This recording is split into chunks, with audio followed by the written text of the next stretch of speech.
Hey guys, my name is Gabby. Welcome back to my channel, and today I'm going to be doing probably the nerdiest stats video that you've ever seen on this channel.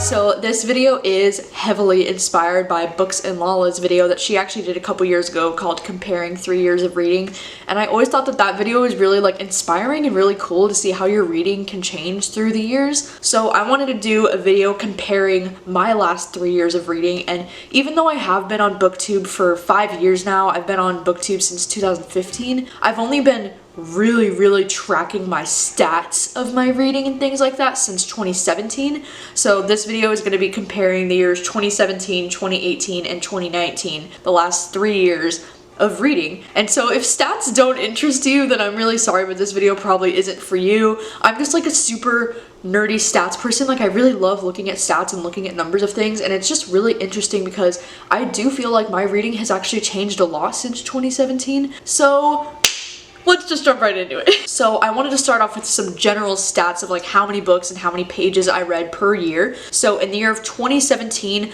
I read a total of 112 books. In 2018, I read 107 books. And in 2019, I read 140 books.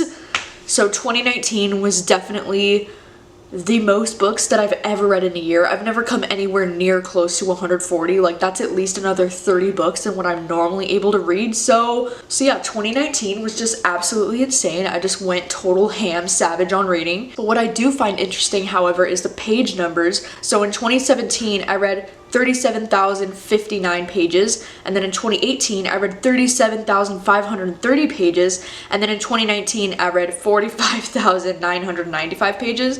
But you know what's interesting about this is that in 2018 I actually read less books than I did in 2017. I read 5 less books in that year, but I read about 500 more pages for the whole year. So that's really interesting because that just tells me that in 2018 I was reading a lot longer of books, because if you look at my average page count per year, in 2017 I was reading an average of 330 pages per book, and then in 2018 I was reading an average of 350 pages per book, and then in 2019 it was 328 pages per book. So it's interesting because in 2019 I was reading more books than I ever have, but they were shorter than the years before, if that makes sense. But what's really interesting about this too is that in 2017 I read the longest book that I've ever read so far in my life, which was It, which comes in at 1,150 something pages.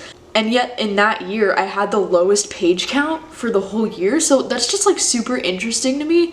Maybe I was just reading a ton of poetry collections in 2017 or something like that to make the amount of books go up so high, but I don't even know. Isn't that crazy? It's weird. Another thing that's really interesting is that all 3 years I have an average of 3.5 out of 5 stars that I gave for all 3 years. I think that's really interesting because that means consistently I've been reading the same amount of books that have disappointed me and the same amount of books that I've loved every year to get this balance of a 3.5 out of 5 rating. It doesn't matter how many books I've read in the year, I'm consistently putting out a 3.5 out of 5 average rating throughout the whole year, which is crazy. It hasn't budged at all in the last 3 years. Another thing that I think is really interesting is to look at how many books I was reading per month. So in 2017, I was reading about an average of 9 books per month, and the highest amount of books that I read in a month that year was 12 books, and the lowest amount of books I read in a month that year was 5 books.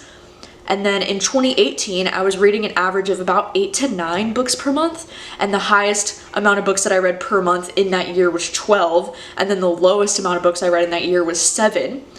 And then in 2019, I was reading an average of about 11 books per month. And then the highest amount of books that I read in 1 month in 2019 was 15 books, and the lowest amount of books that I read in a month was 10 books. That explains right there why 2019 I was able to read so much more, because I've never read more than 13 books in a month before 2019, and then in 2019 I had a month where I read 15 books. The lowest amount of books I read in a single month in 2019 was 10 books, which is crazy because that number is actually higher than my monthly average of the previous 2 years. I don't know what was going on, but I was just reading so much more than I normally do. Another thing that I thought was interesting about looking at the like month to month wrap ups is that December is a consistent month that I read a really low amount of books. Like December is always one of my lowest read months of the whole year, which I think is really fascinating. And I think it is due to the fact that like not only is it the holidays and it's just like a busy time of year,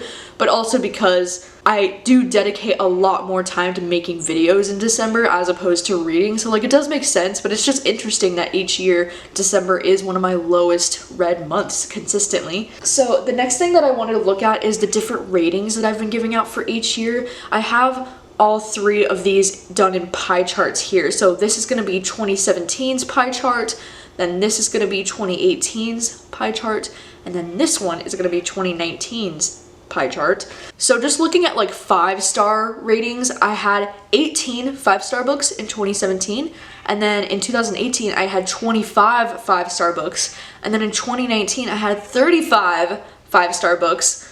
But if you think about it, like I was rereading a lot of books in 2019, so this number with a lot of 5 stars does make a little bit more sense to me. And of course, like in the year when you do read a lot more, you're bound to have more 5-star reads, hopefully.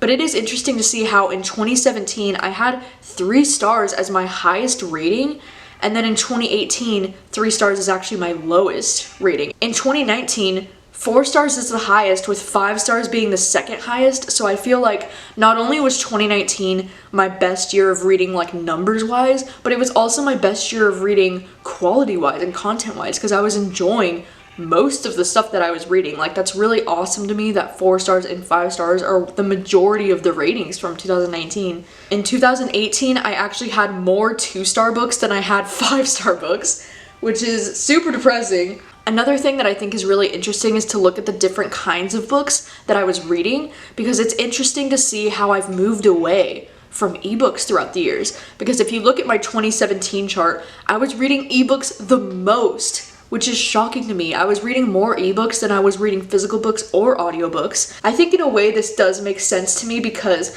as my channel has grown these last 3 years, I've had a lot more opportunities to work with publishers to be receiving physical books in the mail. So it does make sense to me that in the last 2 years or so, I have been lucky enough to receive more physical books from publishers. So I'm able to read a lot more physical books. And you know, in the last like 2 years or so, I've been wanting to read more of my physical library collection because the collection has been growing these last few years, you know, like in 2017, it wasn't too big of a physical collection yet. So it makes sense to me that I was reading more ebooks, I guess. And then in 2018, I was reading my physical books the most out of all the kinds of books. And then in 2019, I was also reading physical books the most out of anything else. And that's not surprising to me at all. Like, I'm honestly, like, it's so rare for me to read an ebook these days, I feel like. Like, I only read an ebook maybe like once a month, if that. I don't know. It's crazy.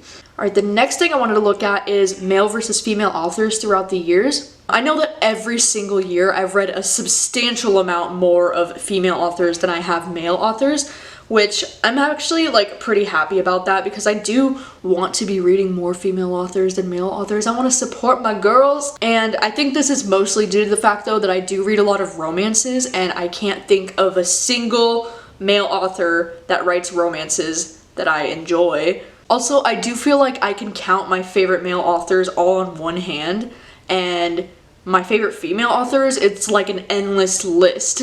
So like I just tend to gravitate more towards female authors. But it will be interesting to see if this will change in 2020 though, because I'm attempting to read Stephen King once a month, every month in 2020 maybe. So it'll be interesting to see if the amount of male authors actually does fluctuate this year because I'm actually attempting to read more Stephen King, you know?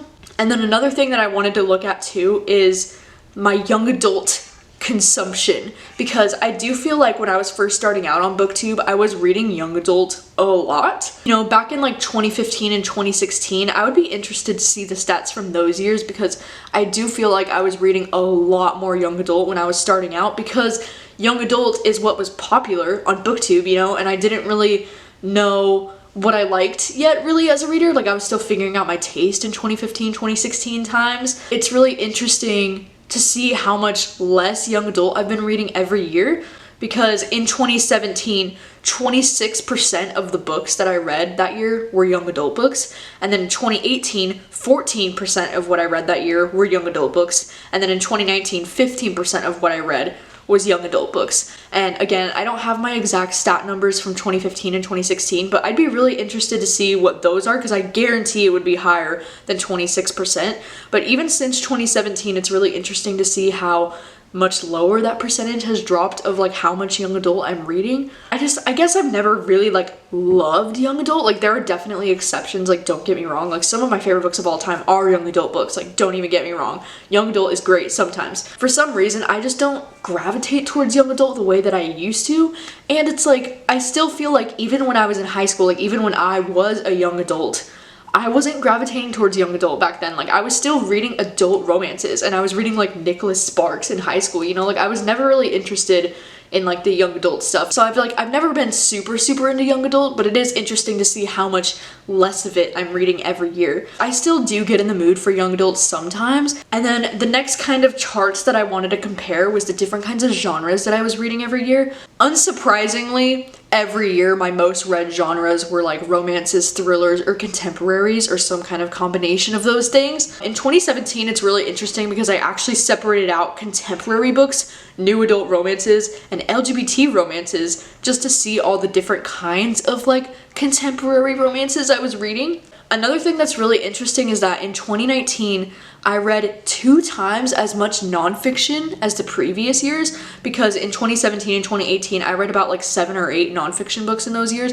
And then in 2019, I read like 16 nonfiction books, which is super fascinating to me because I am getting more and more interested in some nonfiction. I'm also definitely branching out my taste more in these last few years, because if you look at my 2017 stats list for the genres, I don't even have horror or literary fiction included as like genres I was reading in those years.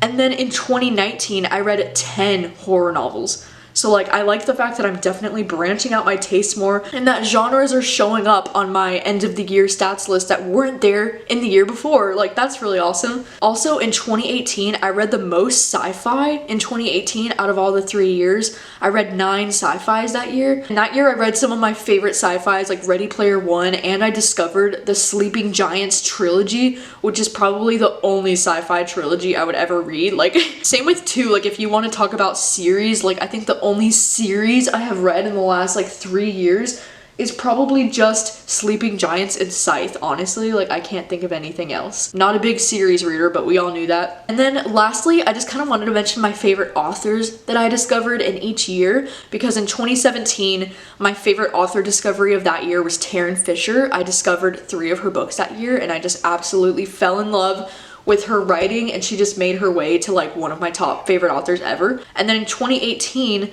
my favorite author discovery was definitely Lisa Jewell and Celeste Ng. I read their books for the first time that year, and they both also catapulted their way to the top of my favorite authors list, and they're both fantastic. And then in 2019, my favorite author discoveries were actually John Mars and Neil Shusterman, which I both read 2 books from each of those authors last year. And I think that's really interesting actually, that it's 2 male authors in 2019 that I discovered and loved the most out of all the different authors I was reading for the first time. Those are just authors that I've read more, like 2 or more books from them in those years. But still, like that is interesting to me that in 2019 it was 2 male authors that I added to my list of favorite authors. So, you know, the guys stand a chance. Anyways, that was my super nerdy stats video comparing the last 3 years of reading. I just think it's something that's really interesting to reflect back on and look at how your reading has changed and evolved. You know, in 2017, I guess, I was reading a lot of ebooks and a lot more young adult than I typically would, and I wasn't reading any horror or literary fiction. I didn't discover those greatness genres until a little bit later on. That's about it for this video. Thank you guys so much for watching, and please let me know, how has your reading changed over the last couple of years? Are you now reading genres that you might not have been reading in 2017? Thanks for hanging out with me, and I will see you guys very soon with a new video. Bye.